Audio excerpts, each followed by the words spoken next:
గౌరవనీయులు మన ప్రీతమ ముఖ్యమంత్రి శ్రీ రేవంత్ రెడ్డి గారికి, అలాగే మంత్రివర్యులు టూరిజం మినిస్టర్ జూపల్లి కృష్ణారావు గారికి, ఇతర శాసనసభ్యులకు, ఎంపీ పార్లమెంట్ సభ్యులకు, మా సీఎం రమేష్ గారికి, ఇతర ఆహ్వానితులకు, నాయకులకు, మీడియా మిత్రులకు, ఇక్కడ విచ్చేసినటువంటి ఆహ్వానితులకు, అలాగే ఇక్కడ పనిచేస్తున్నటువంటి కార్మికులకు, ప్రతి ఒక్కరికి నా హృదయపూర్వక నమస్కారాలు. ఈ ప్లేసు మీ అందరికంటే నాకు ముందు తెలుసు.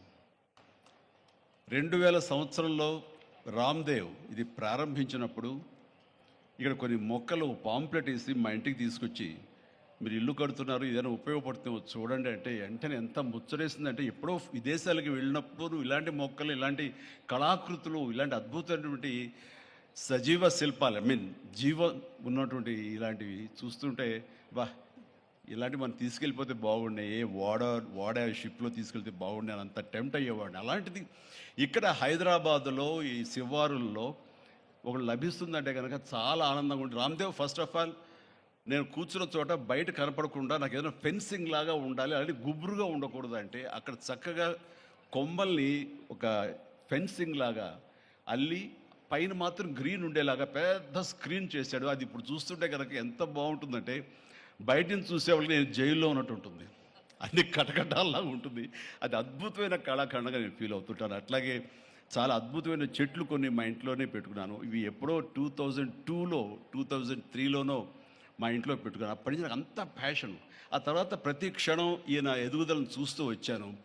ఎక్కడ నాకు ఈయన రామ్దేవ్ ఒక వ్యాపారవేత్తలా కనబడ్డాడు, ఒక కళాకారుల్లా కనబడతాడు. అందుకే నా మనసుకి అత్యంత దగ్గరగా అయ్యాడు. ఆ తర్వాత ఏదైనా వస్తే కనుక చూస్తారా మొక్కలు అంటే, ఇదివరకంటే ఏదో వేలల్లోనో లక్షల్లోనూ చెప్పేవాడు, ఇప్పుడు కోట్లలో ఉందంట కదయ్యా. ఇప్పుడు నా సంపద అంతంత మాత్రమే ఉంది, కొనలేనేమో అన్నారు. కానీ చూడండి సార్, వస్తే మీరే టెంప్ట్ అవుతారు.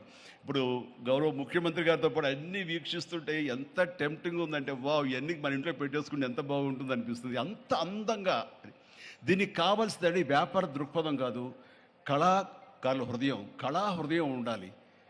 నా మటుకు నేను అతని ఒక కళాకారుడుగాను, ఒక ఆర్టిస్ట్గా చూస్తాను. నేను అంత తపన లేకపోతే, అంత ఇష్టం లేకపోతే సుదీర్ఘకాలం 24-25 ఇయర్స్ పాటు దీని మీద ఎక్స్పెరిమెంట్ చేస్తూ, ఎన్నో చోట్ల రీసెర్చ్ చేస్తూ, ఎక్కడెక్కడ ఏమేమి మొక్కలు దొరుకుతాయి, ఎక్కడెక్కడ ఈ శిలాకృతులు దొరుకుతాయి, ఆ శిలలు ఇక్కడ ఎలా తీసుకురావాలి అని దాని మీద అది దుర్భేద్యం అనుకోకుండా ఇది సాధ్యమే, ఇది మన ప్రాంతం వాళ్ళకి, మన హైదరాబాదుకి, మన స్టేట్కి అందం తీసుకొచ్చేది, మన దేశంలోనే గొప్పగా చెప్పినటువంటి గొప్ప పార్క్ అవుతుందని ఆయన మనసులో మెదిలిన ఆలోచన, ఆయన పడ్డ కష్టం, తీసుకున్న శ్రమ ఈ రోజున ఇక్కడ అద్భుతమైన కళాఖండంగా ఇన్ని ఎకరాల్లో చోటు చేసుకుందంటే కనుక నా భూతో నా భవిష్యత్తు. ఎవరైనా సరే అంత డబ్బులుంటే కనుక ఏం వ్యాపారం చేద్దాం, ఇంత స్థలం ఉంది కదా, దీన్ని ఎలా రియల్ ఎస్టేట్ చేద్దాం, దీన్ని ఏదో గవర్నమెంట్ వాళ్ళ మన్నలతో వాళ్ళ పర్మిషన్లతో తీసేసుకుని అక్కడ మనం మల్టీ స్టోరీ పెట్టుకుంటే ఆయన జీవితం కాదు కదా, తరతరాలు కూడా నిలిచిపోతాడు. అలా కాకుండా ఆయన కేవలం ఒక లోపల ప్యాషన్, చిన్నప్పటి నుంచి కాలేజీ రోజులో చదివే దగ్గర నుంచి, ఆర్ట్ కాలేజీలో చదువుతున్న దగ్గర నుంచి కూడా ఆయన మదిలో ఉన్నటువంటి ఆయన బ్రెయిన్ చైల్డ్. అలాంటి దాన్ని ఈ రోజున ఈ రూపం తీసుకొచ్చారంటే ప్రతి క్షణం, ప్రతి కార్నర్ ముఖ్యమంత్రి గారు చూసి ఎంత ముచ్చటపడిపోతున్నారంటే అంత ఇంత కాదు. ఎలా చేశారు, ఇది ఎలాగొచ్చింది, అది ఎలా వచ్చింది అని అడుగుతున్నారు. నేను కొన్ని అడుగుతున్నాను. అడిగి ఇది షూటింగ్స్కి ఇస్తారా రామ్దేవ్ అని అడిగితే, ఇస్తానండి కానీ ఫస్ట్ షూటింగ్ మీదైతేనే అన్నాడు. ఇప్పుడు నువ్వు ఆ మాట అన్నావు కదా, ఇప్పుడు కొత్తగా హీరోయిన్ని తీసుకొచ్చి ఆ అమ్మాయితో స్టెప్లు వేయాలంటే ఈ ఎండలో ఎలా ఉంటుందేమో తెలియదు, కానీ ఏదో చలికాలం అయినప్పుడు నెక్స్ట్ చలికాలం అయితే చేస్తానే అన్నారు. ఈలోగా వర్షాలు పడి ఇవన్నీ ఇంకొంచెం పచ్చగా ఉంటాయండి. 1 or 2 ఇయర్స్ లోపల ఇది అద్భుతంగా ఉంటుంది, కంటికి కనువింపుగా ఉంటుంది చెప్పేసి ఆయన చెప్తుంటే కనుక ఐ కుడ్ ఇమాజిన్. అట్లాగే ఇక్కడ వెడ్డింగ్ ప్లాన్ చేసుకోవచ్చు, వెడ్డింగ్స్ కానీ ఇతర రిసెప్షన్స్ కానివ్వండి, పలు ఈవెంట్స్, అలాగే ఐస్కి సంబంధించినటువంటి ఆ స్కేటింగ్ సంబంధించిన చేయాలని ఇలా ఎన్నెన్నో ప్లాన్స్ ఉన్నాయండి. అవన్నీ కూడా చేయగలడు, ఆ సామర్థ్యం ఉంది. అలాగే ప్రభుత్వం కూడా ఖచ్చితంగా సపోర్ట్ చేస్తారు, అందుకు సమాయుత్తమై ఉన్నారు ఆయన. అందుకనే ఎంతో బిజీగా ఉన్నారు సీఎం గారు. వాళ్ళు చూస్తే కనుక మనుషులు ఇంటి చుట్టూ ఉన్నారు. అవన్నీ అన్నీ పక్కకు పెట్టి ఈ ప్రోగ్రామ్స్ అన్ని పక్కకు పెట్టి నిన్నటిదాకా ఆయన ఎలక్షన్ క్యాంపెయిన్ ఎక్కడో చేసి వేరే రాష్ట్రాల్లో వచ్చి రామ్దేవ్ మీద ఈ ప్లేస్ మీద ఎంతో ప్రేమ లేకపోతే ఇలాంటి దాన్ని మనం ఎంకరేజ్ చేయాలి అని ఆయన ఉద్దేశం లేకపోతే ఇంత ఓపికగా ఈ ఎండ్లో ఆయన వచ్చేవారు కాదు. ఫస్ట్ ఆఫ్ ఆల్ ఆయన ఇక్కడికి వచ్చి దీన్ని ఎంకరేజ్ చేస్తున్నందుకు వారికి మనస్ఫూర్తిగా అభినందనలు తెలియజేస్తున్నాను ముఖ్యమంత్రి గారికి.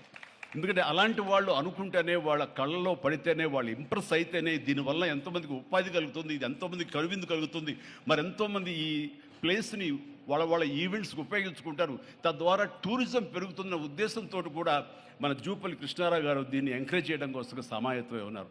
అలా ప్రభుత్వ సహకారాలు దీనికి మెండుగా ఉంటాయని ఆశాభావం వ్యక్తం చేస్తూ, మీరు ఏదైతే కనుక ఊహించారో రామ్దేవ్ అది త్వరలో ఖచ్చితంగా అవుతుంది. ఇవి అద్భుతమైనటువంటి ఒక ల్యాండ్ మార్క్ అవుతుంది, ఒక కళాకృతి అవుతుంది. అది రాష్ట్రానికి వన్నీ తీసుకొస్తుంది, హైదరాబాద్కి తలమానికంగా ఉంటుంది. ఒక హైదరాబాద్ ఒక ఇల్లు అనుకుంటే ఇంట్లో ఒక అద్భుతమైన పెయింటింగ్ పెట్టుకుంటే ఎంత బాగుంటుందో ఆ పెయింటింగ్ ఈ రోజున ఈ ఎక్స్పీరియన్స్ తోటి నేను చెప్తున్నాను, this will be a beautiful piece of art. అందుకని మరొకసారి వారికి నా హృదయపూర్వక ధన్యవాదాలు, అభినందనలు తెలియజేస్తూ ఈ అవకాశం వచ్చినందుకు అండ్ సీఎం గారితో నేను ఈరోజు ఈ ప్రోగ్రాంలో పాల్గొన్నందుకు నా సంతోషాన్ని తెలియజేస్తూ all the very best, God bless.